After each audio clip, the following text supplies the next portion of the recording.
Kênh VTV xin chào các bạn. Tổ chức đánh bạc chuyên nghiệp, thu lợi bất chính lớn sẽ bị xử lý thế nào? Bạn đọc đặt câu hỏi, những người phạm tội, tổ chức đánh bạc, có tính chuyên nghiệp hoặc thu lợi bất chính lớn sẽ bị xử lý như thế nào?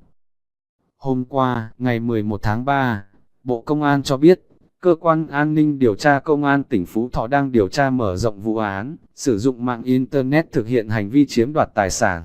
tổ chức đánh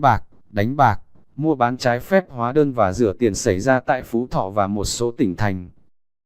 Căn cứ kết quả điều tra vụ án, ngày 11 tháng 3 năm 2018, Cơ quan An ninh điều tra Công an tỉnh Phú Thọ đã ra quyết định khởi tố bị can, lệnh bắt bị can để tạm giam 4 tháng đối với Nguyễn Thanh Hóa, sinh năm 1958 tại Bình Định,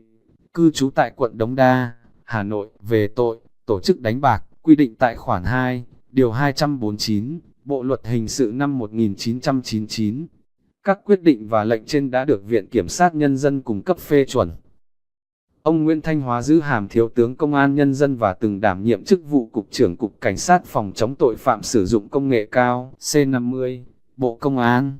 Tuy nhiên, ngày 11 tháng 3, Chủ tịch nước Cộng hòa xã hội chủ nghĩa Việt Nam đã ký quyết định tước danh hiệu Công an Nhân dân đối với Nguyễn Thanh Hóa. Sau khi báo chí đưa tin về vụ án trên, nhiều bạn đọc đặt câu hỏi, những người phạm tội, tổ chức đánh bạc, có tính chuyên nghiệp hoặc thu lời bất chính lớn sẽ bị xử lý như thế nào? Trao đổi với phóng viên về câu hỏi trên, luật sư Lê Văn Kiên, trưởng văn phòng luật sư Ánh Sáng Công lý, cho biết, Điều 249 Bộ Luật Hình sự 1999, sửa đổi bổ sung năm 2009 quy định về tội, tổ chức đánh bạc hoặc gá bạc, có 3 điều khoản, trong đó khoản 1 và khoản 2 có quy định về khung hình phạt tù, còn khoản 3 chỉ quy định về hình phạt bổ sung.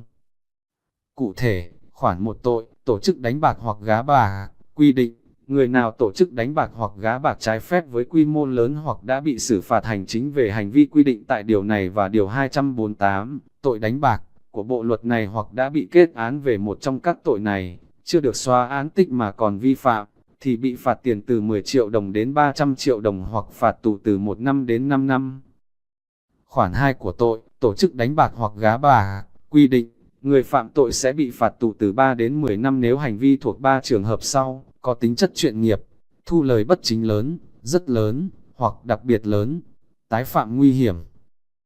Như vậy, người phạm tội, tổ chức đánh bạc hoặc gá bạc, thuộc các trường hợp như có tính chất chuyên nghiệp hoặc thu lời bất chính lớn quy định tại khoản 2 sẽ đối mặt với khung hình phạt từ 3 đến 10 năm tù.